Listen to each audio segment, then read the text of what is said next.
সবাইকে Malda civil service একাডেমির online ক্লাসে সবাইকে স্বাগত।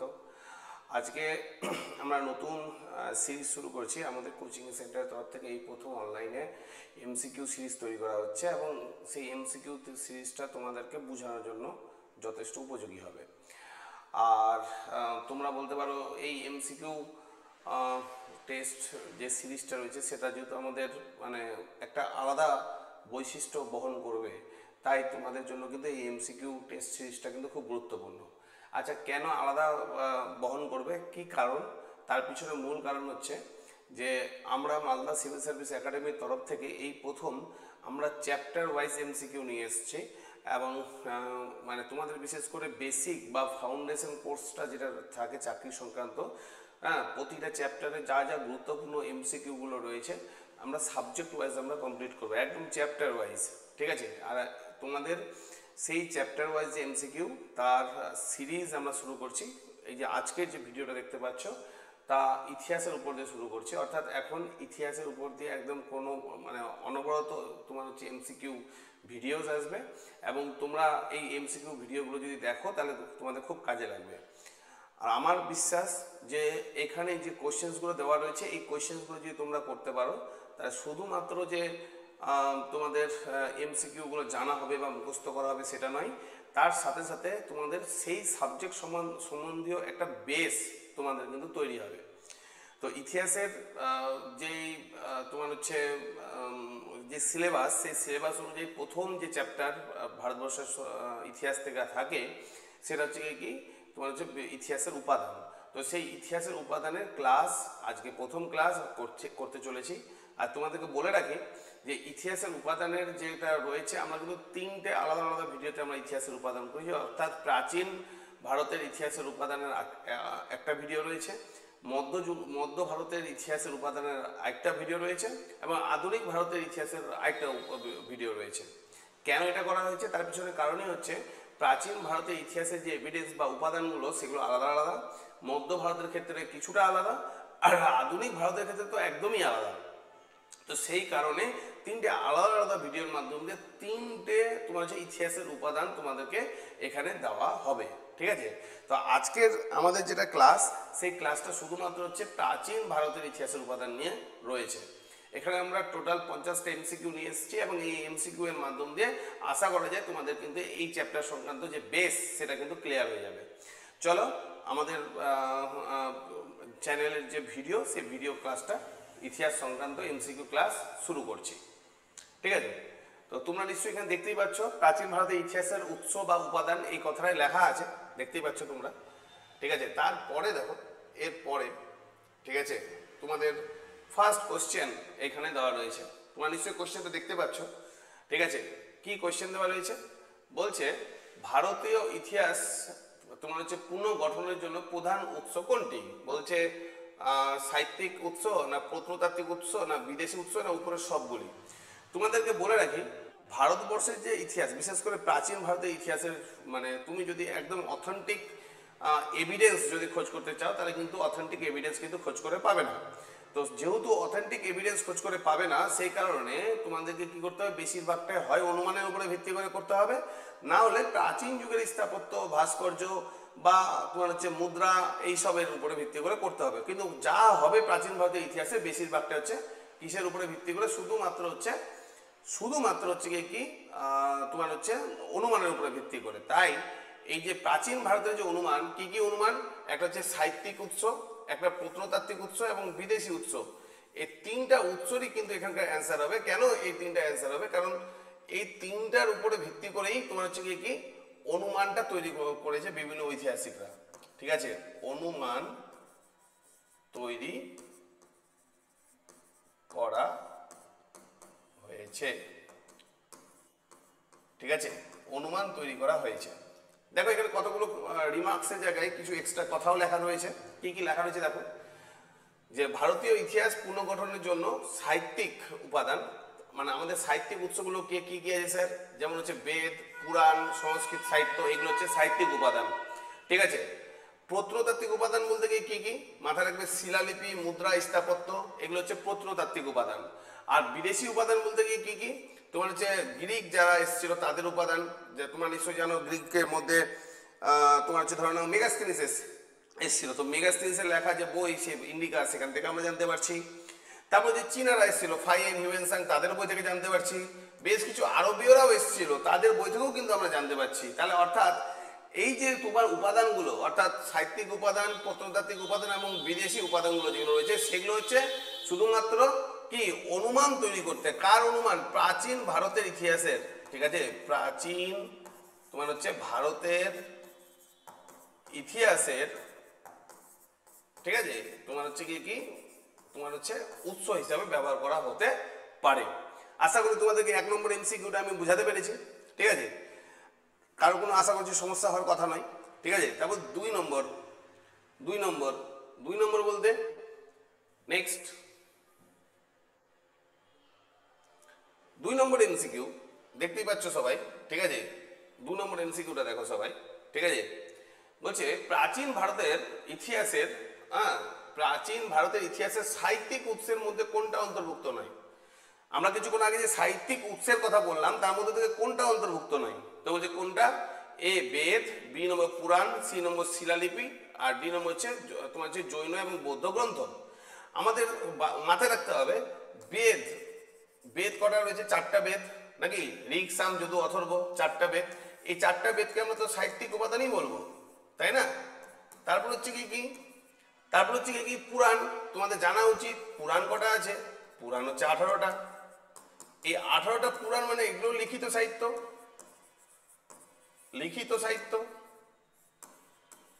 ঠিক আছে। তারপর হচ্ছে কি শিলালিপি। তো ধরে নাও যে অশোকের শিলালিপি আমরা ধরে নিলাম। তো অশোকের শিলালিপিকে কি আমরা গিয়ে তোমার হচ্ছে কি আমরা গিয়ে কি তোমার হচ্ছে সাহিত্য বলবো? সাহিত্য বলা কি যায়?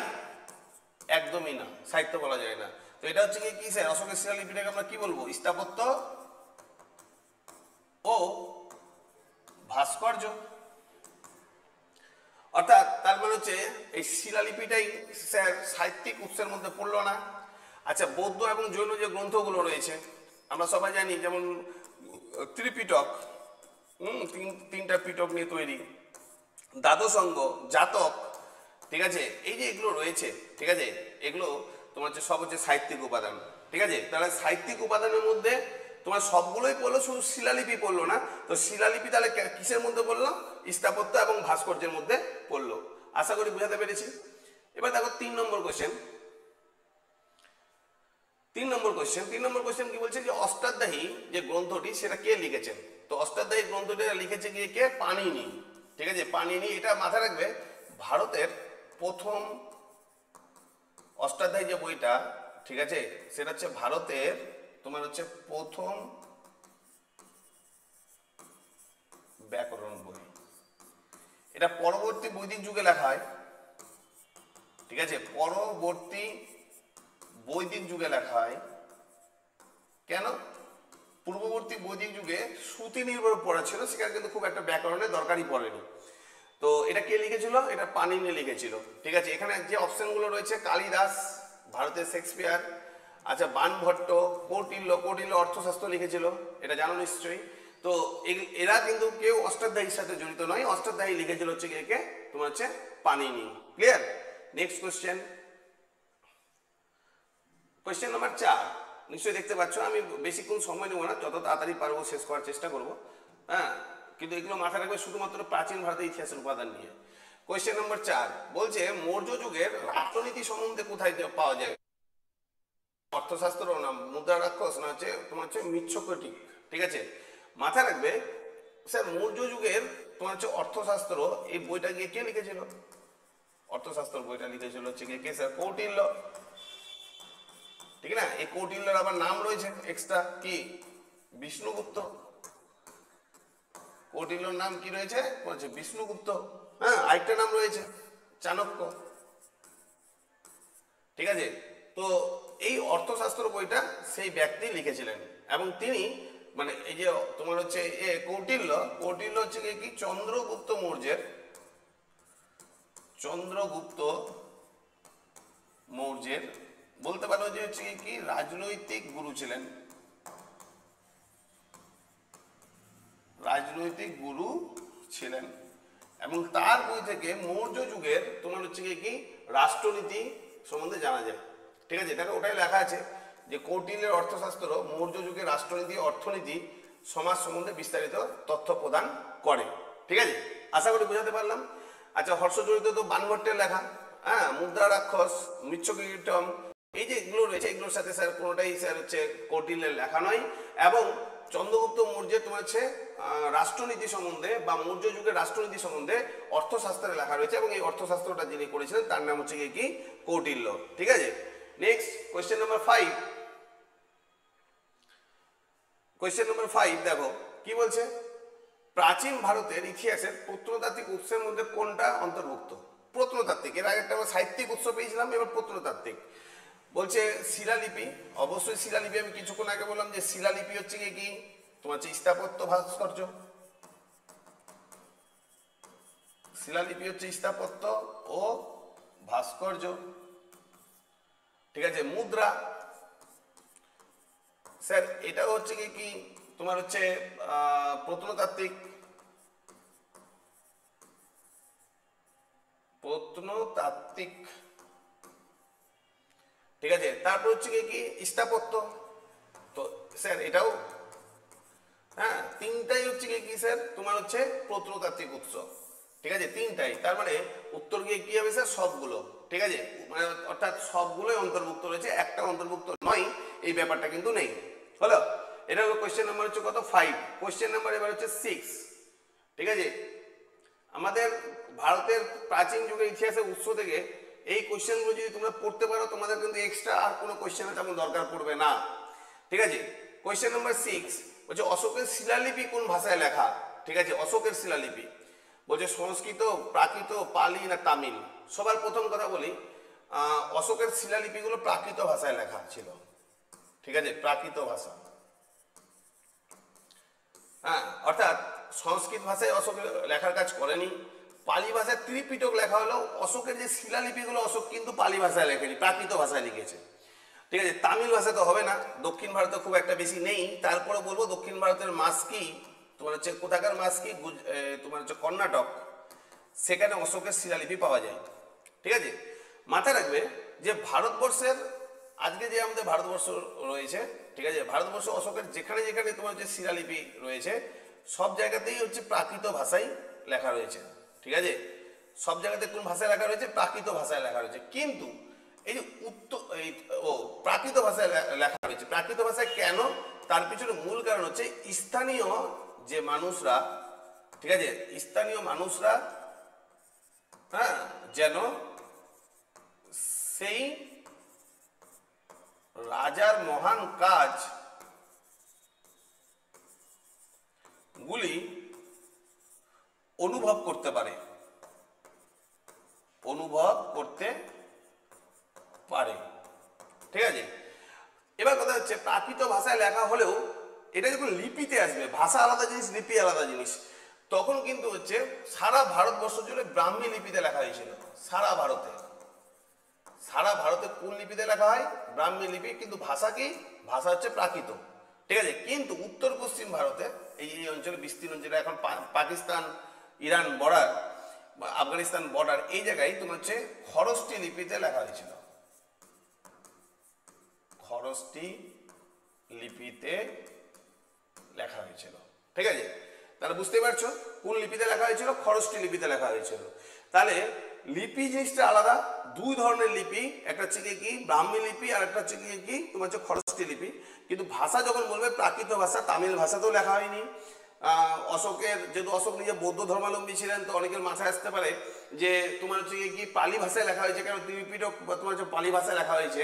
কিন্তু বাস্তবে অশোকের যে স্থাপত্য ভাস্কর্যগুলো বা প্রত্নতত্ত্বগুলো যেগুলো রয়েছে সেগুলো কিন্তু পালি ভাষায় লেখা হয়নি, সংস্কৃতে তো লেখা হয়নি। ঠিক আছে, তাহলে স্যার অ্যান্সার কি হবে? প্রাকৃত ভাষা। আশা করি বোঝাতে পেরেছি। নেক্সট কোশ্চেন নাম্বার 6, এই 7। কোশ্চেন নাম্বার 7 দেখো, বলছে কোন বিদেশি পর্যটক তোমার যে মৌর্য যুগের সমাজ এবং প্রশাসন সম্বন্ধে তথ্য প্রদান করেন? ফাইয়েন না মেগাস্তিনিস না হিউয়েনসাং না ইৎসি। এর মধ্যে থেকে ফাইয়েন তো তোমার হচ্ছে তোমাদের জানা উচিত তোমার হচ্ছে দ্বিতীয় চন্দ্রগুপ্তের সময় আছে। দ্বিতীয় চন্দ্রগুপ্ত কোন বংশের ছিল স্যার? তো গুপ্ত বংশের, ঠিক না? আচ্ছা, মেগাস্তিনিস হচ্ছে চন্দ্রগুপ্ত মৌর্যের সময় আছে। চন্দ্রগুপ্ত মৌর্যের সময় আছে, ঠিক না? এই মেগাস্তিনিস যে এ ছিল হচ্ছে তোমার হচ্ছে গ্রিক একজন তোমার হচ্ছে কি বিখ্যাত ব্যক্তি। মেগাস্তিনিসের সময় এসেছিল কেন? সেলুকাসকে হারিয়ে সেলুকাসের মেয়েকে বিয়ে করেছিল চন্দ্রগুপ্ত মৌর্য, যার নাম হচ্ছে হেলেন, ঠিক আছে? তো সেই সময় চন্দ্রগুপ্ত মৌর্যের মানে হেলেনের সাথে এই মেগাস্তিনিসকে পাঠায়, এবং মেগাস্তিনিস এখানে এসে তোমার হচ্ছে ইন্ডিকা বলে একটা বই লেখে, ঠিক আছে? এবং এই ইন্ডিকা বইয়ে চন্দ্রগুপ্ত মৌর্যের সম্বন্ধে বিস্তারিত জানা যায়। তোমাদের জানা উচিত হিউয়েনসাং তো তোমার হচ্ছে হর্ষবর্ধনের সময় আছে, হর্ষবর্ধন, ঠিক না? আর ইৎসি তো অনেক পরে স্যার। তা আমার কথা হচ্ছে যে কি এখানে চন্দ্রগুপ্ত মৌর্য বা মৌর্য সাম্রাজ্য যদি একমাত্র কেউ যদি এখানে থাকে তো সেটা হচ্ছে কে? তোমার হচ্ছে মেগাস্তিনিস, ঠিক আছে? মাথায় রাখবে। তার অ্যান্সার কি হলো স্যার? মেগাস্তিনিস। ওটা ব্যাখ্যায় লেখা আছে, দেখো। মেগাস্তিনিস তার ইন্ডিকা গ্রন্থে চন্দ্রগুপ্ত তোমার হচ্ছে মৌর্য যুগের সমাজ এবং প্রশাসন ব্যবস্থা সম্বন্ধে বলে। স্যার দু জায়গায় পাওয়া যায়, একটা হচ্ছে ইন্ডিকা, এই ইন্ডিকা কার লেখা? মেগাস্তিনিসের। আর একটা হচ্ছে অর্থশাস্ত্র কার লেখা? তোমার হচ্ছে কৌটিল্যের। দুটাই হচ্ছে মৌর্য সাম্রাজ্য নিয়ে, মাথা রাখবে। হ্যাঁ, ঠিক আছে, মৌর্য সাম্রাজ্য নিয়ে এই দুটোই। ক্লিয়ার? বলতে গেলে অনেক কিছু বলা যায়, যেহেতু এমসিকিউ করছি সবকিছু বলা যাচ্ছে না, শুধু টাচ করে করে আমি বলার চেষ্টা করছি, ঠিক আছে? নেক্সট কোশ্চেনে যাচ্ছি আমরা, কোশ্চেন নাম্বার 8। কোশ্চেন নাম্বার 8, ঠিক আছে? কোশ্চেন নাম্বার 8 দেখো কি বলছে। ইন্ডিকা গ্রন্থের রচয়িতা কে? এখনই আমরা জানলাম যে ইন্ডিকা গ্রন্থের রচয়িতা হচ্ছে কি স্যার? মেগাস্তিনিস।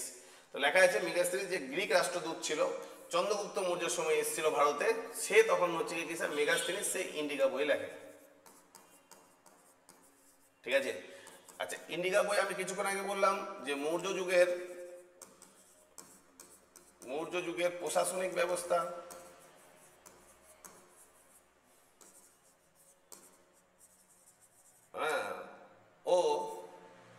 ও তোমার হচ্ছে সৌন্দর্যায়ন সম্বন্ধে জানা যায়, ঠিক আছে? এগুলো হচ্ছে কোথা থেকে স্যার? তোমার হচ্ছে ইন্ডিকা। এই ইন্ডিকা কার লেখা? মেগাস্তিনিসের লেখা। হিউয়েনসাং এর লেখা বইয়ের নাম হচ্ছে কি তোমার হচ্ছে ফুকো কিং, ঠিক না? টলেমি এবং প্লিনি এরা তো পরে আসে, ঠিক আছে? এই আলেকজান্ডারের সময় আসে। তো স্যার টলেমি তো জিওগ্রাফার ছিল স্যার, জিওগ্রাফার। পৃথিবীর প্রথম মানচিত্র যদি কেউ আঁকায়, প্রথম মানচিত্র আঁকিয়েছিল হচ্ছে টলেমি। হ্যাঁ, ইনিও গ্রিক ছিলেন স্যার, গ্রিসের, ঠিক আছে? তাহলে আশা করি ইন্ডিকাটা বুঝতে পেরেছো সবাই। Next question number 9। Question number 9 কি বলছে দেখো, বলছে হর্ষবর্ধনের শাসনকালের সম্বন্ধে তথ্য কার সম্বন্ধে থেকে জানা যায়? বলছে হর্ষচরিত, না তোমার হচ্ছে রাজতরঙ্গী, না মুদ্রা রাক্ষস, না তোমার হচ্ছে তোমার হচ্ছে সরিৎ স্যার, ঠিক আছে? তো মাথায় রাখবে হর্ষবর্ধনের সম্বন্ধে জানা যায় হচ্ছে হর্ষচরিত থেকে। হর্ষচরিত, এই হর্ষচরিত কার লেখা? বাণভট্ট লেখা, ঠিক আছে? বাণভট্ট, ঠিক আছে? বলতে পারলো হর্ষবর্ধনের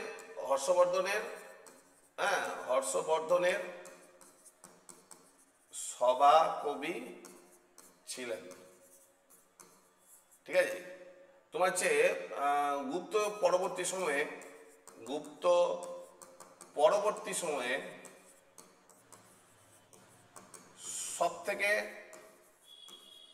সব থেকে গুরুত্বপূর্ণ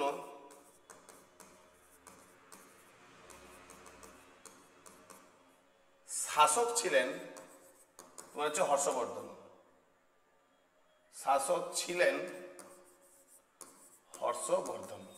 ঠিক না? তো এর সভাকবি স্যার, এর সভাকবি ছিল হচ্ছে কে? তোমার হচ্ছে এর সভাকবি ছিল হচ্ছে কে? বাণভট্ট। এই বাণভট্ট তোমার হচ্ছে কি ওই হর্ষচরিত বইটা লিখেছিল, ঠিক আছে? আর যে অপশনগুলো রয়েছে রাজতরঙ্গিনী, তারপর হচ্ছে মুদ্রা রাক্ষস, আর তোমার হচ্ছে কি কথা শরীর স্যার, এগুলো কোনোটাই স্যার হচ্ছে হর্ষবর্ধনের সমসাময়িকই না। ক্লিয়ার? বুঝতে পেরেছি সবাইকে? Next question. কোয়েশ্চেন নাম্বার তোমার দেখো, তোমার হচ্ছে কত 10। হ্যাঁ, কি বলছে? প্রাচীন ভারতের সামাজিক ও ধর্মীয় জীবন সম্পর্কে তথ্য প্রদান করে কোন গ্রন্থ? বলছে ঋগ্বেদ না মহাভারত না রামায়ণ না উপরে সবগুলো। তো স্বাভাবিক, তোমার হচ্ছে প্রাচীন ভারত সম্বন্ধে আমরা ঋগ্বেদও জানি। হ্যাঁ, ঋগ্বেদও জানি। ঋগ্বেদের স্যার কটা মণ্ডল? 10টা মণ্ডল, ঠিক না? 10টা মণ্ডলে আমরা জানতে পারি। মহাভারত এটা হচ্ছে বিশ্বের মধ্যে সব থেকে বড় মহাকাব্য, বিশ্বের মধ্যে সব থেকে বড় মহাকাব্য। তোমাদের বলে রাখি, পৃথিবীতে মোট 4টা মহাকাব্য রয়েছে, তার মধ্যে ভারতেই 2টা, ঠিক আছে? একটা হচ্ছে তোমার হচ্ছে রামায়ণ, একটা হচ্ছে মহাভারত। আর দুটো হচ্ছে গ্রিসের রয়েছে, অন্ধকবি হোমার লিখেছিল, একটা নাম হচ্ছে ইলিয়াড, একটা নাম হচ্ছে ওডিসি, ঠিক আছে? আর কোনো মহাকাব্য নেই। আর রামায়ণ তো কৃত্তিবাস ওঝা। আচ্ছা, এই মহাভারতকে করেছিল বেদ ব্যাস, ঠিক না? তারপর হচ্ছে মহাভারতকে লিখেছিল তোমার হচ্ছে বাল্মীকি, ঠিক আছে? তো মাথা রাখবে তাহলে স্যার সবগুলোই প্রায় কম বেশি আমাদের প্রাচীন ভারতের সামাজিক অবস্থা সম্বন্ধে আমাদেরকে ওয়াকিবহাল করে, ঠিক আছে? সেজন্য অ্যান্সার কি হবে স্যার? সবগুলো। Clear? Next question number 11। Question number 11তে দেখো, বলছে কোন তোমার হচ্ছে শিলালিপি সমুদ্রগুপ্তের শাসনকাল সম্বন্ধে তথ্য করে তোমার হচ্ছে প্রদান করে? বলছে প্রয়াগ প্রশস্তি না জুনাগড় প্রশস্তি না হাতিগুম্পা প্রশস্তি না তোমার হচ্ছে নাসিক প্রশস্তি? অ্যাকচুয়ালি এই যে প্রয়াগ প্রশস্তি, এটা আগের নাম ছিল হচ্ছে এলাহাবাদ প্রশস্তি। তোমরা সবাই রিসেন্টলি জানো যে ইলাহাবাদের নাম চেঞ্জ হয়েছে এবং চেঞ্জ হয়ে এখন ওটার নাম প্রয়াগ হয়ে গেছে। সেই জন্য এটাকে এখন প্রয়াগ প্রশস্তি তোমার হচ্ছে প্রশস্তি বলছে, ঠিক আছে? তো মাথায় রাখবে, তোমাদের জানা উচিত এই তোমার হচ্ছে ইলাহাবাদ প্রশস্তি বা তোমার হচ্ছে প্রয়াগ প্রশস্তি লিখেছিল হচ্ছে সমুদ্রগুপ্তের সভাকবি হরিসেন, ঠিক না? তো সেটার মাধ্যমে সমুদ্রগুপ্তের সম্বন্ধে জানা যায়। বাদ বাকি এই যে 3টাই রয়েছে, যে জুনাগড়, হাতিগুম্পা এবং নাসিক, হ্যাঁ, এই 3টা জানা যায় না। যেমন নাসিক প্রশস্তি সম্বন্ধে তোমার জানা যায় যার সময়, তার নাম হচ্ছে গৌতমীপুত্র সাতকর্ণী। গৌতমীপুত্র তোমার হচ্ছে সাতকর্ণী সম্বন্ধে জানা যায়, ঠিক না? ক্লিয়ার? বুঝতে পারলাম আশা করছি, ঠিক আছে? নেক্সট কোয়েশ্চেন নাম্বার 11 হয়ে গেল। কোয়েশ্চেন নাম্বার 12, আমি তাড়াতাড়ি চেষ্টা করছি, খুব বেশি লেট করতে চাইছি না। বলছে প্রাচীন ভারতের প্রথম নগর কেন্দ্র কোনটা? তো বলছে হরপ্পা, মহেঞ্জোদারো, রাখিরাডি না ধোলাবিরা? তো মাথায় রাখবে এখানকার অপশন অনুযায়ী হরপ্পা, ঠিক আছে? অপশন অনুযায়ী স্যার, তাহলে অপশন অনুযায়ী বলছেন, তার মানে আরেকটা গিয়ে কি হওয়া উচিত? মেহেরগড় হওয়া উচিত, মেহেরগড়। কিন্তু স্যার মেহেরগড় এটা হচ্ছে গ্রামীণ হরপ্পা ছিল, ঠিক আছে? আর তোমার হচ্ছে এটা হচ্ছে শহর হরপ্পা, শহর হরপ্পা, ঠিক না? কিন্তু এখানে কি চেয়েছে? নগর কেন্দ্র। নগর কেন্দ্র মানে হচ্ছে শহর, সেই জন্য উত্তরটা হচ্ছে হরপ্পা। অবশ্যই এখানে তোমার হচ্ছে মেহেরগড় অপশনেও নেই। আচ্ছা, মহেঞ্জোদারো, এটা তো অনেক বড়, এটাও পাকিস্তানে আছে, এটা সবাই জানো। রাখিগাড়ি, এটা হচ্ছে ভারতের মধ্যে সব থেকে বড় কেন্দ্র, ভারতের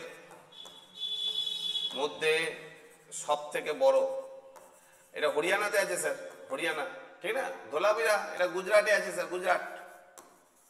গুজরাটে আছে ধোলাবিরা, ঠিক আছে?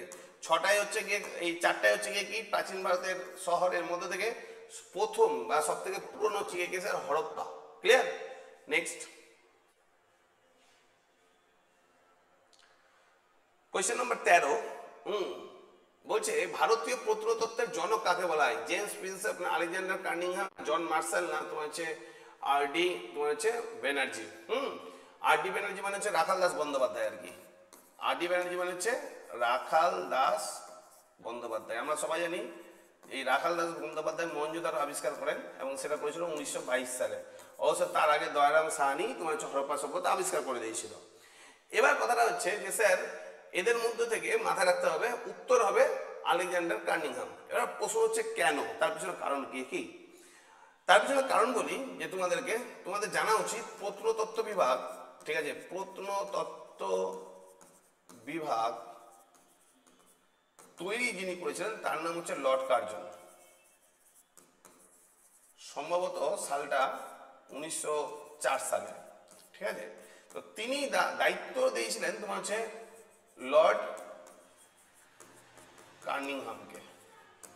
তারপর অর্থাৎ ভারতের প্রত্নতত্ত্বের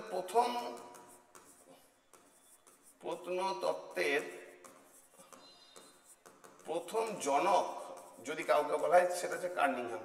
কার্নিংহাম রেখেছিল হচ্ছে কাকে? জন মার্শালকে, ঠিক আছে, জন মার্শালকে। এবং জন মার্শাল কিছু ভারতীয় এবং কিছু বিদেশিদেরকে মাধ্যম দিয়ে আমরা সবাই জানি মেহেরগড় সভ্যতা, এই মেহেরগড় বলছি হরপ্পা সভ্যতা, ঠিক আছে, আবিষ্কার করেন। মানে আমি বলতে এটা চাইছি যে কি ধরো আর.ডি. ব্যানার্জি বা তোমার হচ্ছে কে এই ধরো আর.ডি. ব্যানার্জি বা তোমার হচ্ছে দয়ারাম সাহানি বা আরো যারা রয়েছে, তো তারা কার মাধ্যম দিয়ে এটা পেয়েছে? তো বলছে মানে এদের উপরে যদি কেউ ছিল তো জন মার্শাল ছিল, এবং জন মার্শালের উপরে প্রত্নতত্ত্ব বিভাগের হেড যদি কেউ ছিল তো সেটা হচ্ছে কে? কার্নিংহাম ছিল। কার্নিংহামের মানে এবার কার্নিংহাম সমস্ত রিপোর্ট করতে হচ্ছে কি তৎকালীন ভারতীয় ভাইসরয়কে, এবং ভারতীয় ভাইসরয়ের নাম ছিল হচ্ছে কি স্যার? তোমার হচ্ছে লর্ড তোমার হচ্ছে কার্জন। ক্লিয়ার? আশা করি এই কোশ্চেন উত্তরটা তোমরা বুঝতে পেরেছো।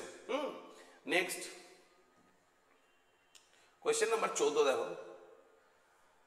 বলছে কোন লিপি খারবেলের সম্বন্ধে জানা যায়? তো খারবেলের সম্বন্ধে জানা যায় হাতিগুম্ফা লিপিতে, জানা উচিত হাতিগুম্ফা। এই হাতিগুম্ফা লিপিটা কোথায় অবস্থিত স্যার? উড়িষ্যা। এবং রাজা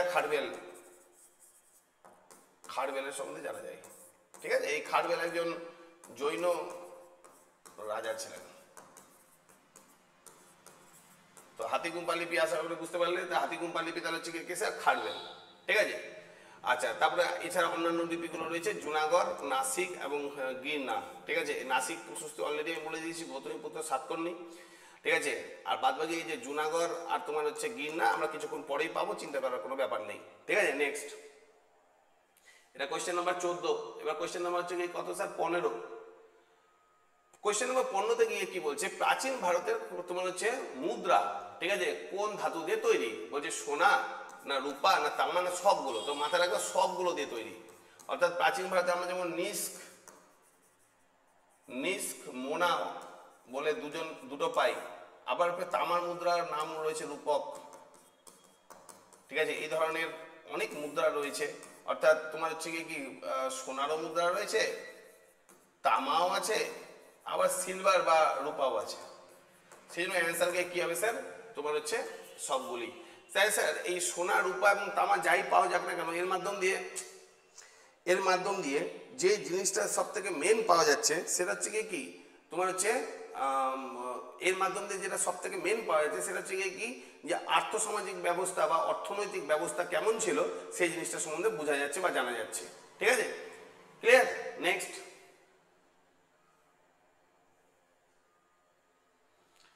তারপরে কোয়েশ্চেন নম্বর হচ্ছে 16। বলছে রত্নাকর, রসরত্নাকর এই রচয়িতা গিয়ে কে? নাগার্জুন, কালিদাস, বানভট্ট না তোমার হচ্ছে কৌটিল্য। তো মাথায় রাখবে রসাগরের তোমার হচ্ছে প্রতিষ্ঠাতা যে তার নাম হচ্ছে নাগার্জুন, ঠিক আছে। এই নাগার্জুন তোমার হচ্ছে এই রসরত্নাকর ধাতু নিষ্কাশন এবং রসায়ন বিষয়ক তথ্য প্রদান করে। অর্থাৎ ধাতু নিষ্কাশন কিভাবে তোমার হচ্ছে মাটি থেকে করা হবে এবং রসায়ন বিদ্যা সম্বন্ধে জানা যায়। কোন বই জানা যায়? তোমার হচ্ছে রসরত্নাকর। এবং এই রসরত্নাকরের লেখক কে? নাগার্জুন। বুঝতে পারছো এরা একদম মানে বিখ্যাত বৈজ্ঞানিক টাইপের ছিল, ঠিক না? কিন্তু এরা পাশ্চাত্য শিক্ষায় শিক্ষিত নয় বলে এদের কিন্তু এই জিনিসটাকে একটু কম বোঝা যায়। ক্লিয়ার? নেক্সট, এটা হচ্ছে রসরত্নাকর। তারপরে কোয়েশ্চেন নাম্বার 17 বলছে কোন গ্রন্থটি পাণ্ড্য রাজাদের প্রাচীন বিবরণ দেয়? হ্যাঁ, পাণ্ড্য। বলছে পেরিপ্লাস অফ দা তোমার হচ্ছে এরিথ্রিয়ান না ইন্ডিকা না তোমার হচ্ছে হর্ষচরিত না রাজতরঙ্গিনী। সবার প্রথমে বলি এই পেরিপ্লাস অফ তোমার হচ্ছে এরিথ্রিয়ান সি যেটা, ঠিক আছে, তো এটা লেখককে সেটা কিন্তু জানা যায়নি, লেখকের নাম জানা যায়নি, কিন্তু এটা খুব গুরুত্বপূর্ণ বই, বিশেষ করে দক্ষিণ ভারতের সাথে, দক্ষিণ ভারতের তোমার হচ্ছে বাণিজ্য সম্বন্ধে বিশেষ বাণিজ্য সম্বন্ধে তোমার হচ্ছে বিশেষ জ্ঞান দেয়,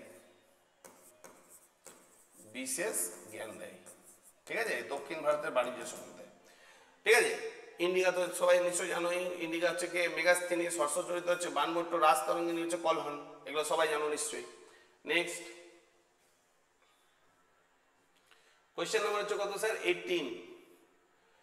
18 নম্বর কোয়েশ্চেনে গিয়ে কি বলছে, প্রাচীন ভারতের শিক্ষা প্রতিষ্ঠানগুলির মধ্যে সম্পর্কে কোন তথ্য বিদেশি পর্যটক দিয়েছেন? মানে প্রাচীন ভারতের শিক্ষা প্রতিষ্ঠান যে হিউয়েনসাং না ফাইয়েন না মেগাস্থিনিস না প্লিনি। তোমাদের জানা উচিত ফাইয়েন এসেছিল দ্বিতীয় চন্দ্রগুপ্তের সময়, দ্বিতীয় চন্দ্রগুপ্ত, ঠিক না। তারপরে যে হর্ষবর্ধন এসেছিল হিউয়েনসাং এর সময়, হিউয়েনসাং এই সরি হ্যাঁ হিউয়েনসাং এসেছিল হর্ষবর্ধনের সময়। মেগাস্থিনিস এসেছিল কার সময় স্যার? তোমার হচ্ছে চন্দ্রগুপ্ত মৌর্যের সময়, ঠিক আছে। প্লিনি এক্সট্রা এটা আলেকজান্ডারের সময়। তো বিভিন্ন জন বিভিন্ন সময় এসেছিল মাথার। এর মধ্য থেকে প্রাচীন ভারতের শিক্ষা প্রতিষ্ঠান সম্বন্ধে যদি মানে পাওয়া যায়, সেটা হিউয়েনসাং এর তোমার হচ্ছে বিবরণী থেকে পাওয়া যায়। এবং এই হিউয়েনসাং এর বিবরণী বলতে এই হিউয়েনসাং কার সময় এসেছিল? হর্ষবর্ধন। আমরা কিছুক্ষণ আগে একটু কনফিউশন বলছিলাম।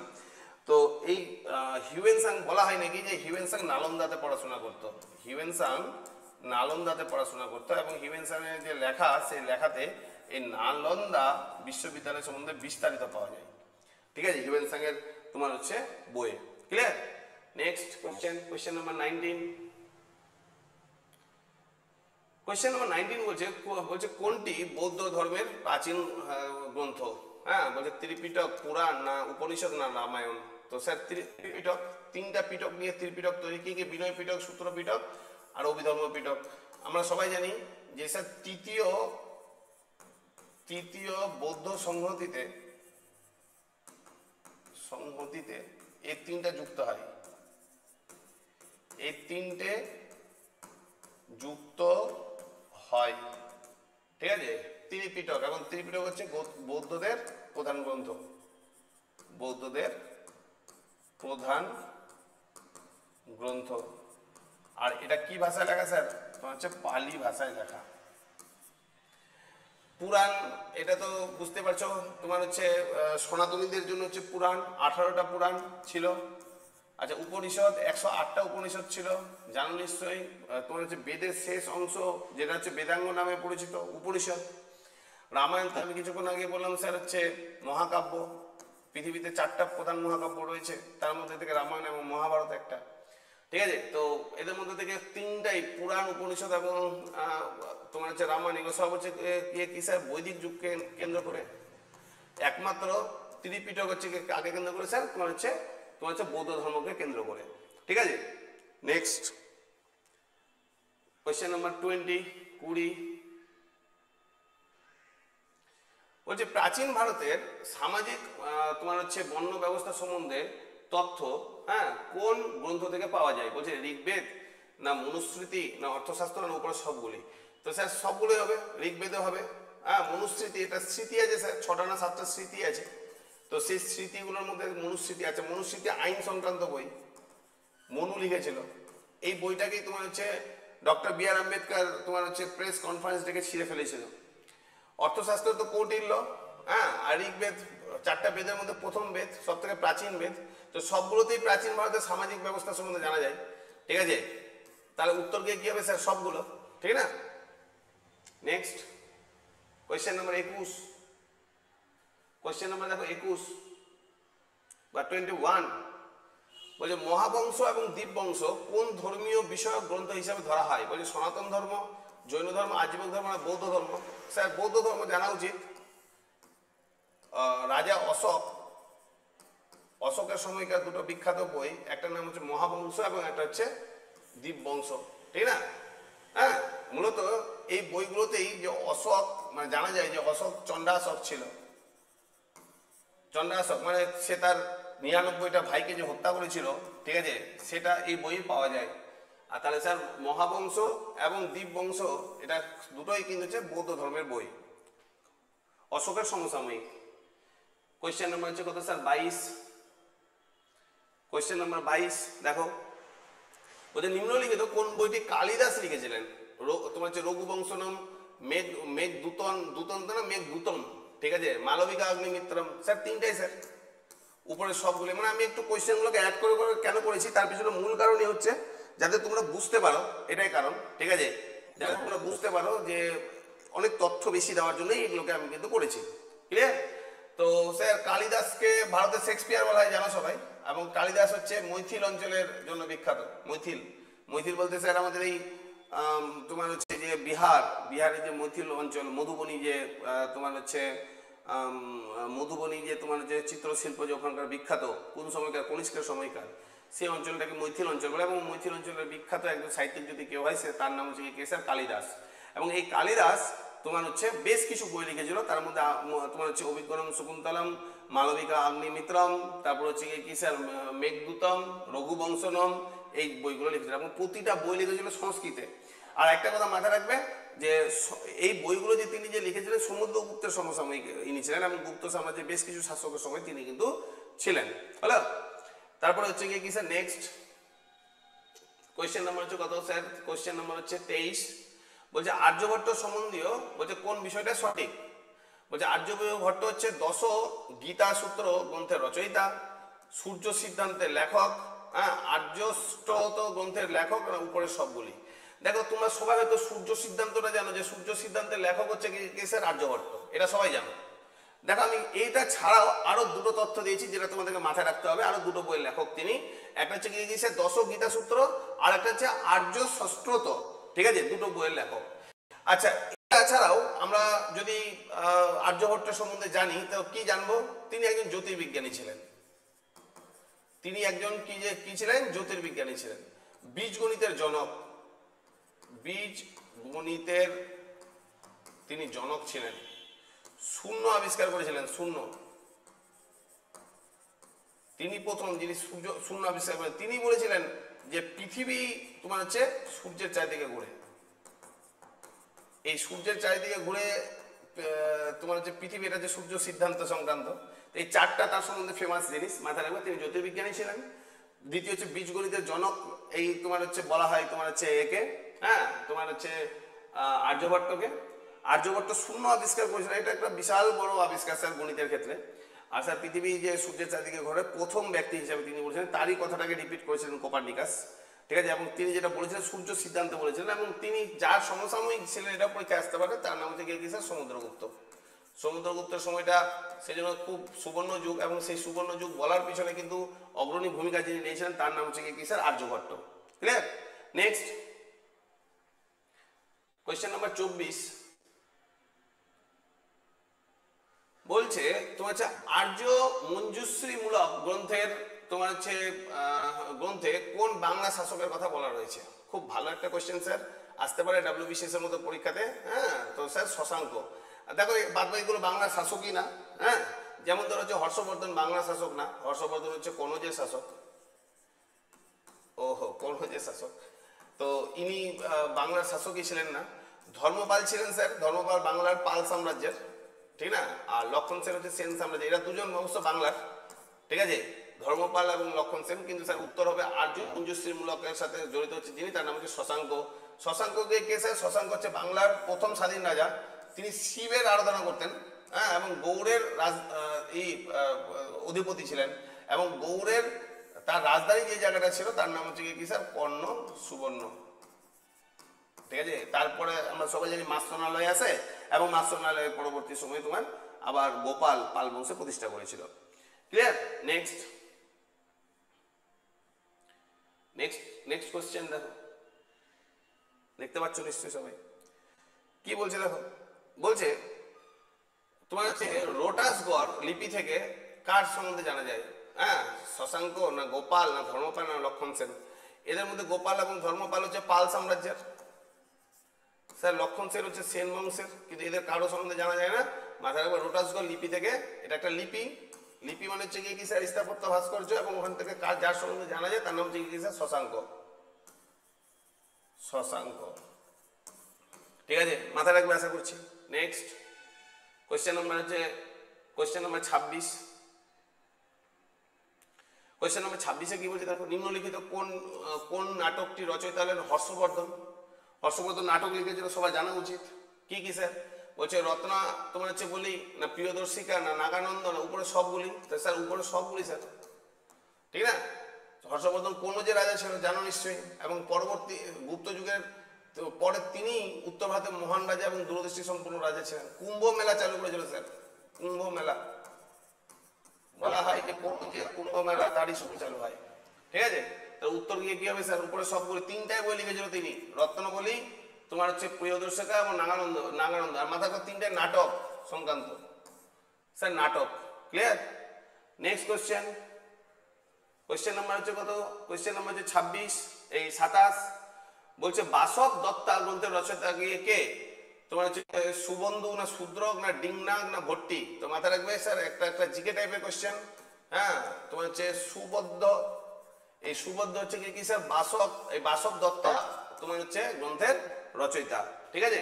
কোয়েশ্চেন নাম্বার হচ্ছে কত স্যার, তারপরে 27-এর পর 28, কোয়েশ্চেন নাম্বার হচ্ছে 28।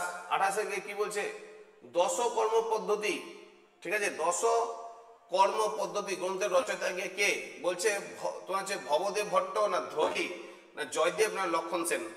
তো স্যার বলতে পারো লক্ষণ সেনের সময় মানে তিনজনই ছিল। কে কে ছিল স্যার, জয়দেব, হ্যাঁ, তারপর যে ধৈ, আর হচ্ছে ভবদেব ভট্ট, ঠিক আছে। এদের মধ্যে থেকে তোমার হচ্ছে দশ কর্ম পদ্ধতি যার সময় এসেছিল তার নাম হচ্ছে ভবদেব ভট্ট। ক্লিয়ার। তাহলে সেন যুগের সমসাময়িক এগুলো, ঠিক না। তারপরে কোয়েশ্চেন নাম্বার হচ্ছে কত স্যার, 29। কি বলছে দেখো, আশা করছি তোমাদের ভালো লাগবে এগুলো। হ্যাঁ, তোমাদেরকে মাথায় রাখতে হবে এই কোয়েশ্চেনগুলোকে যদি একবার দুবার তিনবার যদি তোমরা যদি রিপিট করে করে পড়তে পারো তাহলে দেখবে তোমাদের দারুণ হবে। হ্যাঁ, এবং এই চ্যাপ্টার সংক্রান্ত এমসিকিউ তোমাদেরকে আর এক্সট্রা করে দেখতেই হবে না, কোনো জায়গা থেকে দেখতে হবে না। এত এমসিকিউ এর তথ্য এই 50টা কোয়েশ্চেনের মধ্যে দেওয়া রয়েছে।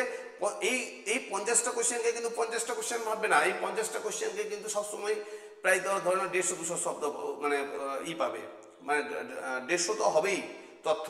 তো অতএব এই তথ্যগুলোকে যদি একবার জায়গায় দুবার তিনবার রিপিট করে পড়ো তাহলে কিন্তু ভালো হবে।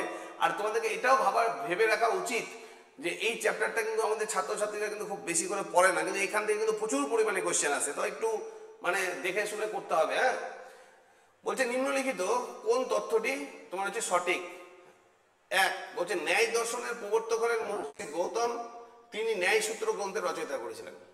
বলছে বিশাখ দর্শনের প্রবর্তক হলেন মুনি কণাদ, তিনি বিশাখ সূত্র গ্রন্থ লিখেছিলেন। বলছে যোগ দর্শনের প্রবর্তক হলেন পতঞ্জলি এবং তিনি যোগ সূত্র লিখেছিলেন। বুঝতে পারছি আমি তিনটা তথ্য দিয়েছি, তিনটার উত্তর ঠিক আছে, এবং স্যার সেই কারণে উত্তরগুলো কি হবে সবগুলি। তোমাদেরকে যেটা জানা উচিত বৈদিক যুগে, ঠিক আছে, বৈদিক যে যুগ সেই যুগে তোমার হচ্ছে দর্শন সাহিত্য ছিল। তো বলছে এই দর্শন সাহিত্য কটা ছিল স্যার, বলছে 6টা। এই 6টার মধ্যে অলরেডি এখানে 3টা আছে, কি কি, ন্যায় দর্শন, বিশাখ দর্শন এবং যোগ দর্শন। দেখো লেখাই আছে ন্যায় দর্শন, বিশাখ দর্শন এবং যোগ দর্শন। এই 3টা ছাড়া আরো 3টা হচ্ছে, নাম্বার 4 হচ্ছে সাংখ্য দর্শন, সাংখ্য দর্শন। নাম্বার 5 হচ্ছে তোমার হচ্ছে কি পূর্ব মীমাংসা সূত্র,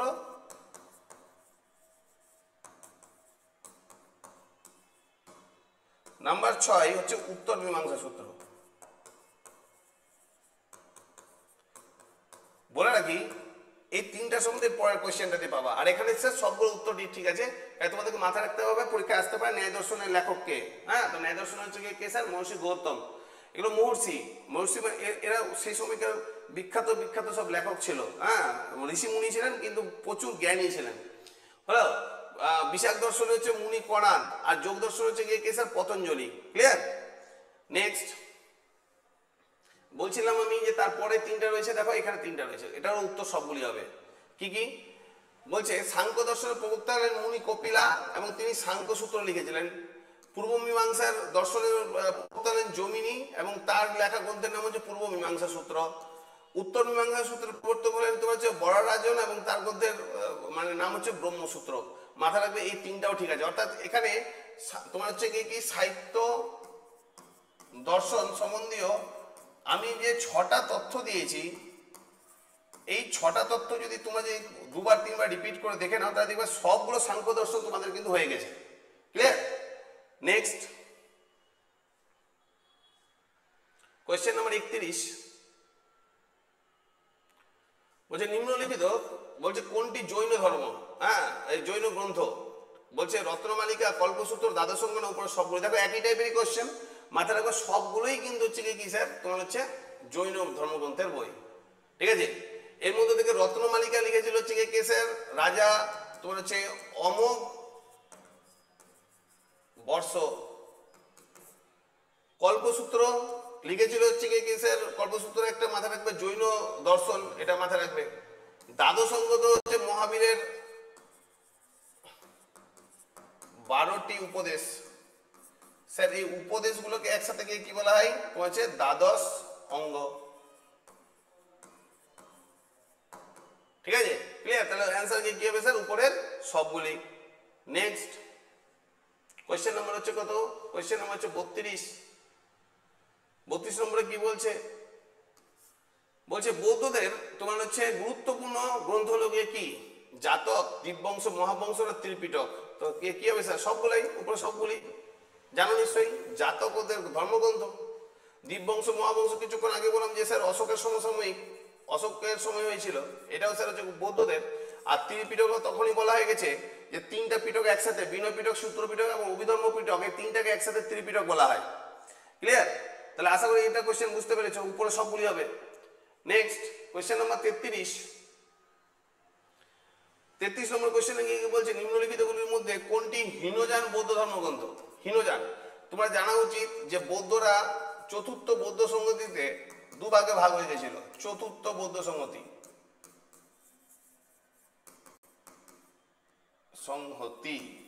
এটা 78 এডিতে হয় এবং নাম হচ্ছে কনিষ্কের সময় রাজা। ঠিক আছে? আর স্যার এটা হয়েছিল জলন্ধর, কেউ কেউ বলে কাশ্মীর। তো এই জায়গায় গিয়ে তোমার হচ্ছে দুভাগে ভাগ হয়ে গেছিল। তো দুভাগ বলতে গিয়ে কি স্যার? একটা হচ্ছে হীনযান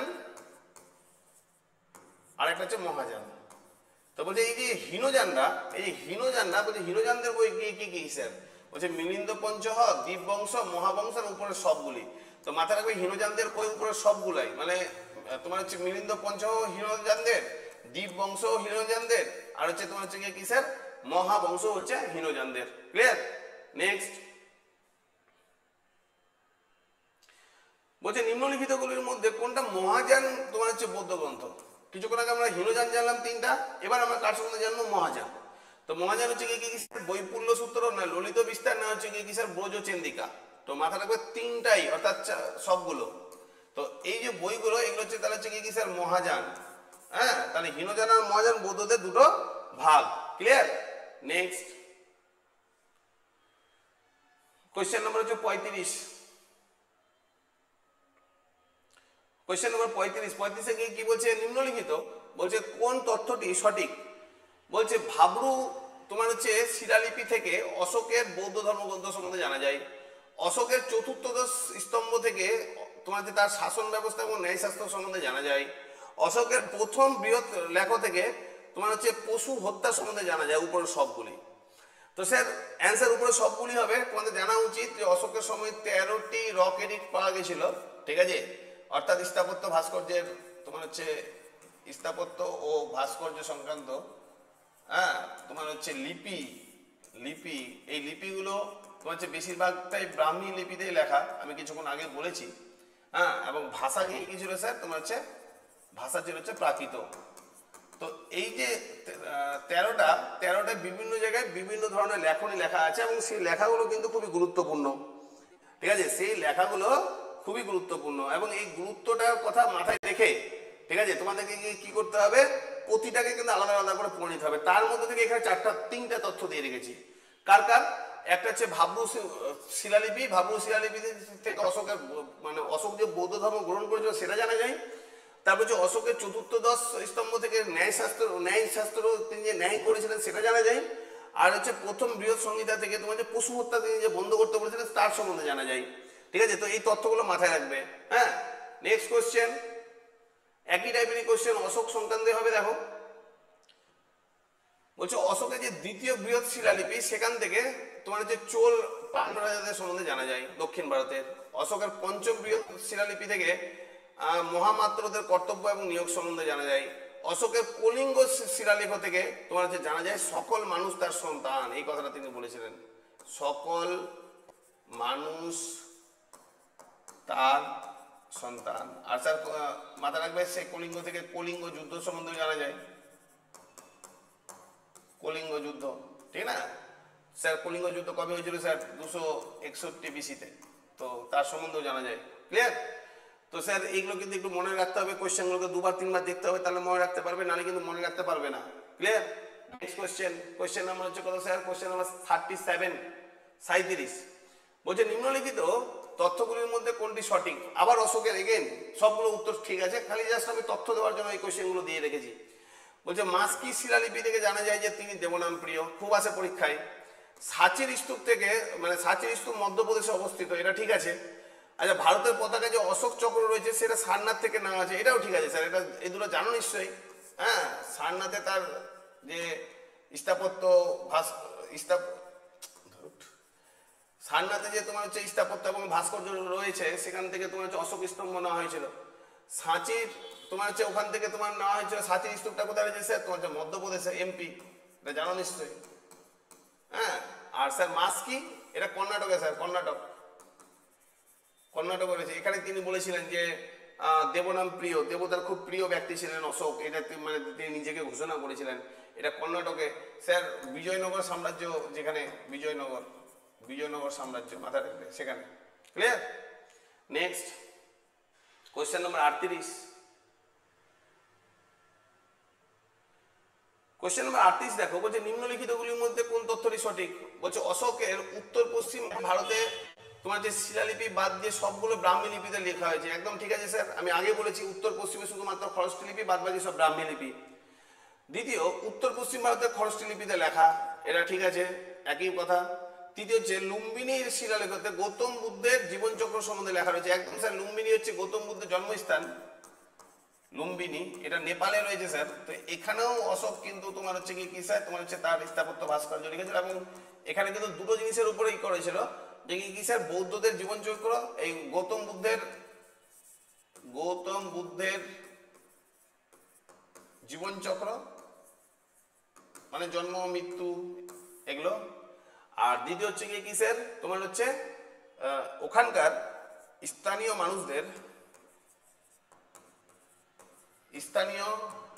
মানুষদের হ্যাঁ ট্যাক্স ফ্রি করে স্যার, ট্যাক্স ফ্রি।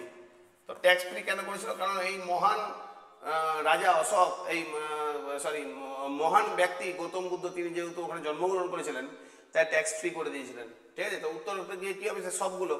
সবগুলো ঠিক আছে, জাস্ট তোমাদেরকে তথ্য দেওয়ার জন্য আমি এই কোয়েশ্চেনগুলো দিয়েছি। কিন্তু হ্যাঁ, অশোকের ওইগুলো নিয়ে সবার খুব কনফিউশন থাকে, সেই জন্য দিয়ে দিয়েছি। অমর কোষ কার লেখা? হ্যাঁ, অমর কোষের রচয়িতা গিয়ে কে? অমর সিংহ না বড়ভূমি না ধর্মান্তরী? তো জানা উচিত, এটা তো খুব কমন কোয়েশ্চেন স্যার, অমর সিংহ। হ্যাঁ, অমর কোষের লেখক হচ্ছে কে স্যার? অমর সিংহ। ঠিক আছে, অমর কোষ। Clear? Next question, question number 40। বলছে বৃহৎ সংহিতা গ্রন্থের রচয়িতা গিয়ে কে? অমর সিংহ, বরাহমিহি না বেতাল ভট্ট না ধর্মান্তরী? একদমই না স্যার, অমর সিংহ তো আমরা কিছুক্ষণ আগে জানলাম কি স্যার, তোমার হচ্ছে অমর কোষ, ঠিক না? বরাহমিহি লেখা হচ্ছে কি স্যার? বৃহৎ সংহিতা। বরাহমিহির লেখা হচ্ছে বৃহৎ সংহিতা, বেতাল ভট্ট আর তোমার হচ্ছে ধর্মান্তরী হবে না sir. Clear? Next question number 41। Question number 41 কি বলছে দেখো, বলছে আয়ুর্বেদের সাথে জড়িত বিখ্যাত ব্যক্তি অমর সিংহ, বরাহমিহি, বেতাল ভট্ট না ধর্মান্তরী? মাথায় রাখবে আয়ুর্বেদের সাথে হচ্ছে কি স্যার? ধর্মান্তরী। তাই ধর্মান্তরী হলো আয়ুর্বেদ। হ্যাঁ, ধর্মান্তরী হচ্ছে আয়ুর্বেদ, অমর সিং হচ্ছে অমর কোষ, কিছুক্ষণ আগেই বললাম। আর স্যার বরাহমি হচ্ছে বৃহৎ সংহিতা। ক্লিয়ার? বেতাল ভট্টের নাম শুনোনি? শোনা তো উচিত। গীত গোবিন্দ কার লেখা? স্যার জয়দেব, জয়দেবের লেখা গীত গোবিন্দ, জয়দেব, লক্ষণ সেনের সমসাময়িক জয়দেব। ঠিক আছে, তার হচ্ছে কি স্যার গীত গোবিন্দ। নেক্সট কোয়েশ্চেন নাম্বার 43 বলছে চর্যাপদ, বাংলা সাহিত্যের প্রথম ইতিহাস চর্যাপদ সবার জানা উচিত। হ্যাঁ, চর্যাপদ হচ্ছে বাংলা সাহিত্যের প্রথম ইতিহাস, এর নাম হচ্ছে কি স্যার চর্যাপদ। খুব আসতে পারে স্যার, ভেরি ভেরি ইম্পর্টেন্ট। হ্যাঁ, বাংলার ছাত্ররা জানে। অমর সিংহ, বেতাল ভট্ট, ধর্মান্তরী, না তোমার হচ্ছে লুইপাদ ও কানুপাত। তো মাথায় রাখবে লুইপাদ এবং কানুপাত এরা নেপালের লোক ছিল স্যার, নেপালের লোক ছিল। আর তোমাদেরকে বলে রাখি যে স্যার তাল পাতাতে পেয়েছিল, স্যার তাল পাতায়, তাল পাতাতে পাই। কি পেয়েছিল তাল পাতাতে? এই চর্যাপদ লেখনী। এবং চর্যাপদ হচ্ছে কিসের জন্য বিখ্যাত? বাংলা সাহিত্যের প্রথম ইতিহাস হচ্ছে চর্যাপদ। ক্লিয়ার? বাংলা সাহিত্যের প্রথম ইতিহাস হচ্ছে কি চর্যাপদ। ঠিক আছে, এই পর্যন্ত কোনো আশা করছি সমস্যা হওয়ার কথা নয়। Next question, question number 44। Question number 44, 44 বলছে পবনদূতের লেখক কে? ধৈ। পবনদূত হচ্ছে ধৈ, মাথায় রাখবে, পরীক্ষা আসতে পারে। পবনদূত, ধৈ। অমর সিংহ, অমর কোষ, ঠিক না? লুইপাদ কানুপাদ হচ্ছে কি স্যার চর্যাপদ। আর বেতাল ভট্ট তোমার বেতাল তোমার হচ্ছে পঞ্চবিংশতির সাথে জড়িত।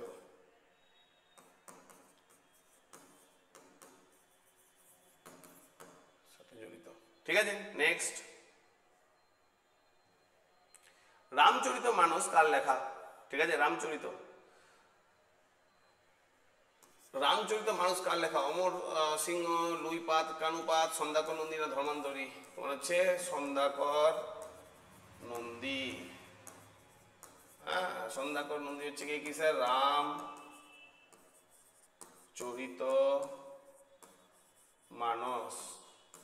আর শুধু যদি রামচরিত আসে স্যার তাহলে হচ্ছে কে?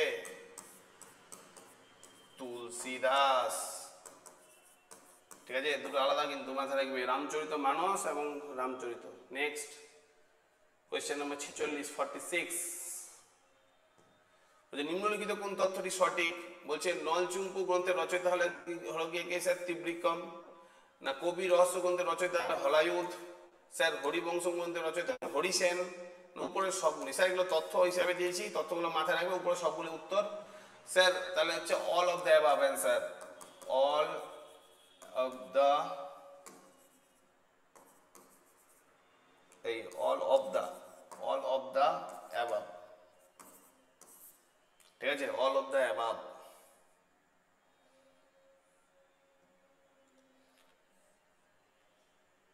All of the above. ঠিক আছে, তারপর নেক্সট তারপরটা তথ্য দেওয়া আছে, দেখো কি বলছে যে নিম্নলিখিত কোন তথ্যটি সঠিক? বলছে গণিত স্যার গ্রন্থের রচয়িতা হলেন তোমার হচ্ছে কি স্যার বীরাচার্য। তাহলে হচ্ছে গণিত স্যার হচ্ছে তাহলে হচ্ছে কে?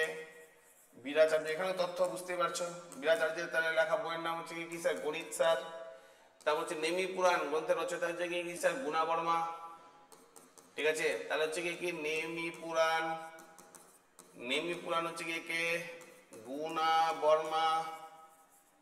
ঠিক আছে, তারপর হচ্ছে কর্ণ সাহিত্যে উল্লেখযোগ্য বই হচ্ছে কবি রাজ্যমার্গ। এটা লিখেছিল অমুক বর্ষ, কবি রাজ্যমার্গ। কে লিখেছিল? অমোঘ বর্ষ। ঠিক আছে, অর্থাৎ উপরের সবগুলি উত্তর সঠিক। এগুলো জাস্ট তথ্য দেওয়ার জন্য শেষের দিকে আমি দিয়ে রেখেছি। ঠিক আছে, দেখো এখানে সবগুলো উত্তর দেওয়া রয়েছে। এটাতেও কোশ্চেন নাম্বার হচ্ছে কত স্যার? 48। কি বলছে? মহাবীর চরিত্র গ্রন্থের রচয়িতা হচ্ছে ভবভূতি। মাথায় রাখবে, তাহলে হচ্ছে কি স্যার মহাবীর চরিত বইকে লিখেছিল তাহলে ভবভূতি, ঠিক আছে। তারপর হচ্ছে রাজতরঙ্গিনী, তো জানো নিশ্চয়ই রাজতরঙ্গিনী কল ভাবনা লিখলাম না। গৌরবহ গ্রন্থের রচয়িতা হচ্ছে কি স্যার বাক্যপতি, এটাও আসতে পারে পরীক্ষায়। তোমার হচ্ছে গৌরবহ বাগপতি, এটাও পরীক্ষায় কিন্তু আসতে পারে। তাহলে অর্থাৎ উপরের সবগুলি। কোয়েশ্চেন নাম্বার কত এটা স্যার 48। কোয়েশ্চেন নাম্বার 49 স্যার এটা অনেক তথ্য আছে দেখো 49-এ, হ্যাঁ ভালো করে দেখতে হবে। 49 এবং তোমার যে 50 ছোট কোয়েশ্চেন মনে হচ্ছে, কিন্তু স্যার মানে একটা কোয়েশ্চেনে বলতে পারো একটা কোয়েশ্চেনে তুমি পেয়ে যাবে, একটা কোয়েশ্চেনে, শুধুমাত্র একটা কোয়েশ্চেনে কি পাবে, যতগুলো মুদ্রা আছে সব মুদ্রাগুলোর সম্বন্ধে।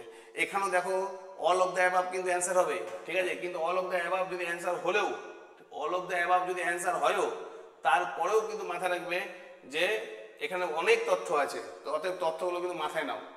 কি বলছে এ নম্বর, নিষ্ক, মোনা, তোমার হচ্ছে কৃষ্ণল, সুকর্ণ, কাসু, শতমান, দিনার, নামগুলো মাথায় রাখবে। কি কি নাম বললাম, নিষ্ক, মোনা, কৃষ্ণল, ঠিক আছে। তারপর যে সুবর্ণ, তারপরে কি বললাম কাসু, তারপর বললাম শতনাম, তারপর হচ্ছে কি স্যার দিনার। যতগুলো নাম এখানে বললাম এগুলো সবগুলো হচ্ছে কি স্যার, সবগুলো হচ্ছে তোমার মাথায় রাখবে, সবগুলো হচ্ছে কি স্যার স্বর্ণ মুদ্রা, সোনার মুদ্রা। অবশ্য বিভিন্ন যুগে লেখা, মানে বিভিন্নটা পাওয়া গেছে স্বর্ণ মুদ্রাগুলো কিন্তু, হ্যাঁ।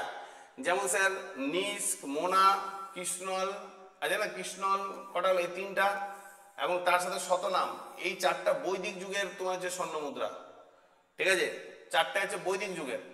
আর স্যার সুবর্ণ, সুবর্ণ আর হচ্ছে কি তোমার হচ্ছে কাসু, ঠিক আছে। সুবর্ণ, কাসু এগুলো হচ্ছে গুপ্ত, এই তোমার হচ্ছে মৌর্য যুগের স্বর্ণ মুদ্রা। আর দিনার হচ্ছে কোন যুগের, তোমার হচ্ছে গুপ্ত যুগের।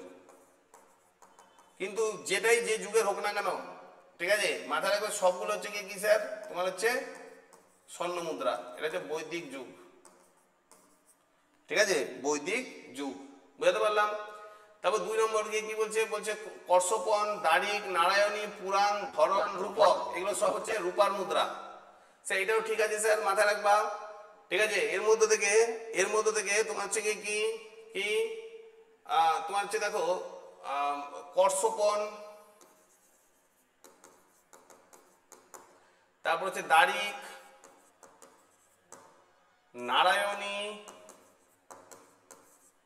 হ্যাঁ, পুরাণ, পুরাণ বলতে ওই পুরাণ না 18টা, এটা পুরাণ নামে তোমার হচ্ছে রয়েছে, তোমার যে সিলভার মুদ্রা। ধরন আর রূপক এগুলো হচ্ছে কি স্যার সিলভার মুদ্রা, ঠিক আছে। এগুলো বিভিন্ন যুগে লেখা নেওয়া হয়েছিল। যেমন হচ্ছে কি স্যার ধরো তোমার হচ্ছে এই যে কর্ষপণ, ঠিক আছে, কর্ষপণটা তোমার হচ্ছে মৌর্য যুগের, ঠিক আছে, কর্ষপণ। তারপর হচ্ছে দারিক মৌর্য যুগের, ঠিক আছে। তারপর হচ্ছে নারায়ণী আর ধরন, এই দুটো হচ্ছে কি স্যার পাল যুগের, পাল যুগ, ঠিক আছে। আর স্যার হচ্ছে পুরাণ, হ্যাঁ তোমার হচ্ছে, আর তোমার হচ্ছে রূপক, ঠিক আছে, এগুলো হচ্ছে গুপ্ত যুগের। তবে স্যার মাথায় রাখবে সবগুলো হচ্ছে কি স্যার সিলভার বা তোমার হচ্ছে রূপার মুদ্রা। আর 3 নম্বর হচ্ছে কি স্যার কাকনিক, হ্যাঁ মাসক, এই দুটো হচ্ছে কি স্যার তামার মুদ্রা, এটাও ঠিক আছে স্যার। এর মধ্যে থেকে কাকনিক, কাকনিক হচ্ছে মৌর্য যুগের তামার মুদ্রা। কোনটা কোন যুগের মুদ্রা, এটাও পরীক্ষায় খুব কোশ্চেন আছে। আর স্যার হচ্ছে আরেকটা হচ্ছে কি তোমার হচ্ছে মাসক, ঠিক আছে, মাসক, ময়াকার দ্বন্দ্বস্ব, আর তোমার হচ্ছে কি মাসক, এই মাসকটা হচ্ছে কি স্যার মৌর্য যুগের। তাহলে এই যে মুদ্রাগুলো কোন যুগের কোনটা, হ্যাঁ, এবং কোনটা সোনার মুদ্রা, কোনটা রূপার মুদ্রা, কোনটা তামার মুদ্রা, একসাথে আছে। এইটাকে যদি 5 বার 10 বার করে যদি দেখে নাও, তাহলে দেখবে যে তোমাদের সুন্দরভাবে রিপিট হয়ে যাবে। ক্লিয়ার? নেক্সট, এরপরে কোশ্চেন, লাস্ট কোশ্চেন, ঠিক আছে। সবাই নিশ্চয়ই দেখতে পাচ্ছ এখানে কোশ্চেন নাম্বার হচ্ছে কত, 50। বলছে নিম্নলিখিত মধ্যে কোনটা সঠিক, বলছে হাতিগুম্পা লিপি থেকে কলিঙ্গ খারবেল সম্বন্ধে জানা যায়, অলরেডি আমরা আগে জেনেছি। কোয়েশ্চেন নাম্বার 2, নানাঘাট শিলালিপি থেকে সাতবাহন রাজা সাতকর্ণী সম্বন্ধে জানা যায়, আমরা আগে জেনেছি।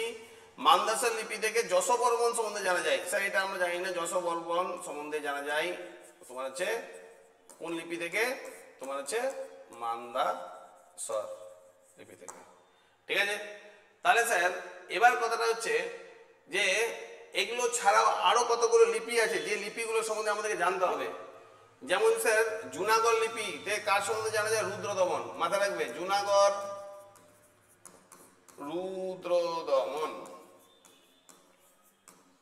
তারপর খালিমপুর লিপি থেকে জানা যায় কার সম্বন্ধে, দেবপাল সম্বন্ধে, খালিমপুর থেকে কার সম্বন্ধে জানা যায়, দেবপাল। নাসিক প্রসূতি থেকে গৌতমীপুত্র সাতকর্ণী থেকে সম্বন্ধে, ইরান লিপি থেকে চন্দ্রগুপ্ত মৌর্য, ইরান লিপি থেকে কার সম্বন্ধে জানা যায়, চন্দ্রগুপ্ত মৌর্য না, সরি শুধু চন্দ্রগুপ্ত, গুপ্তের। আচ্ছা ভিত্রি লিপি থেকে হচ্ছে স্কন্দগুপ্ত। গঞ্জাম লিপি থেকে শশাঙ্ক, গঞ্জামটা তো খুবই আসে, গঞ্জাম লিপি থেকে হচ্ছে কি স্যার, শশাঙ্ক, ঠিক আছে। তাঞ্জোর লিপি থেকে রাজেন্দ্র চোল। ইলাহাবাদ প্রশস্তি থেকে সমুদ্রগুপ্ত। গোয়ালিয়র প্রশস্তি থেকে হচ্ছে রাজভোগ। আইহোল প্রশস্তি থেকে দ্বিতীয় পুলকেশী, আইহোল প্রশস্তি। দেওপাড়া প্রশস্তি থেকে হচ্ছে কি স্যার, বিজয় সেন। নামগুলো মাথায় রাখবে। তাহলে হচ্ছে কে কে, এখানে যদি লিপিগুলো পড়ো তাহলে হচ্ছে কি কি, হাতিগুম্পা লিপি হচ্ছে কে খারবেল। নানাঘাট লিপি হচ্ছে কি গৌতমীপুত্র সাতকর্ণী। তারপর হচ্ছে কি স্যার মান্দাসর লিপি হচ্ছে যশোবর্মন। জুনাগড় লিপি হচ্ছে কি স্যার, রুদ্রদমন। খালিমপুর লিপি হচ্ছে কি দেবপাল। নাসিক লিপি হচ্ছে কি গৌতমীপুত্র সাতকর্ণী। এরাল লিপি থেকে হচ্ছে কি স্যার, চন্দ্রগুপ্ত। তারপর হচ্ছে ভিত্রি লিপি থেকে হচ্ছে কি স্যার, স্কন্দগুপ্ত। গঞ্জাম লিপি থেকে হচ্ছে কি শশাঙ্ক। তাঞ্জোর লিপি থেকে হচ্ছে কি প্রথম রাজেন্দ্র চোল। ইলাহাবাদ প্রশস্তি থেকে হচ্ছে কি সমুদ্রগুপ্ত। তারপর হচ্ছে গোয়ালিয়র প্রশস্তি থেকে হচ্ছে কি রাজাভোগ। আইহোল প্রশস্তি থেকে হচ্ছে কি স্যার, দ্বিতীয় পুলকেশী। আর তোমার হচ্ছে দেওপাড়া থেকে হচ্ছে কি স্যার, বিজয় সেন। এখানে যতগুলো নাম বললাম সবগুলো হচ্ছে কি কার সম্বন্ধীয় স্যার, সবগুলো হচ্ছে কি স্যার লিপি, শিলালিপি সম্বন্ধীয়। কোন শিলালিপি, যে শিলালিপিগুলো হচ্ছে কি স্যার, সেই প্রাচীন যুগের ইতিহাসের স্থাপত্য ভাস্কর্যের নিদর্শন হিসাবে ব্যবহার করা হয়। অর্থাৎ এই শিলালিপিগুলোতে যে রাজাগুলোর নাম বললাম সেই রাজাগুলো হচ্ছে কি স্যার, তোমার হচ্ছে বিভিন্ন ধরনের রাজাগুলোর সম্বন্ধে জানা যায়। অর্থাৎ স্যার প্রত্নতাত্ত্বিক, সাহিত্যিক এবং যে তোমার হচ্ছে কি স্যার স্থাপত্য ভাস্কর্য, এই যে উপাদানগুলো রয়েছে এই উপাদানগুলোর উপরে ভিত্তি করে, শুধুমাত্র অনুমানের উপরে ভিত্তি করে আমরা প্রাচীন ভারতের ইতিহাস সম্বন্ধে জানি। এই প্রাচীন ভারতের ইতিহাসের এই 50টা কোশ্চেন যদি তোমরা ভালো করে করতে পারো, একবারের জায়গায় যদি দুবার তিনবার করে রিপিট করে দেখতে পারো, আর এই চ্যাপ্টার থেকে কিন্তু তোমার হচ্ছে কোনো জায়গা থেকেই পড়তে হবে না, ঠিক আছে। আর একটা কথা সবাই মাথায় রাখবে, ইতিহাসের এই ক্রোনোলজি আসতেই থাকবে এবার, হ্যাঁ, পুরো ইতিহাস একসাথে শেষ করা হবে। তো অতএব যেহেতু পর ইতিহাসের এমসিকিউ গুলো আসবে, সেগুলো তোমাদের ভীষণ কাজে লাগবে। এখানে তাহলে আমাদের এই 50টা কোশ্চেনের মাধ্যম দিয়ে আজকে প্রাচীন যুগের ইতিহাসের যে উপাদান সেটা কমপ্লিট করলাম। পরবর্তীতে মধ্যযুগের ইতিহাসের উপাদান এবং আধুনিক যুগের ইতিহাসের উপাদানের জন্য আলাদা আলাদা দুটো তোমার হচ্ছে ভিডিও আসবে, ঠিক আছে। তো চলো আজকে এতটুকুই, পরবর্তী ভিডিওর জন্য আবার তোমার হচ্ছে অপেক্ষা করো। আর একটা কথা, যদি চ্যানেলটা তোমাদের ভালো লাগে, যদি চ্যানেলকে তোমাদের যদি গ্রহণযোগ্য মনে হয়, সেক্ষেত্রে সাবস্ক্রাইব করতে পারো। তোমাদের বন্ধুদেরকেও তোমার হচ্ছে কি করতে পারো, তোমার হচ্ছে রেকমেন্ড করতে পারো যে এখান থেকে আস্তে আস্তে সমস্ত এমসিকিউ গুলো কিন্তু তোমরা কিন্তু বিভিন্ন বিষয় পেয়ে যাবে আস্তে আস্তে। তার মধ্যে থেকে ইতিহাসটা জাস্ট শুরু করেছি, ঠিক আছে। তো চলো, অল দ্য বেস্ট, নেক্সট ভিডিওতে আবার দেখা হচ্ছে। ধন্যবাদ সবাইকে।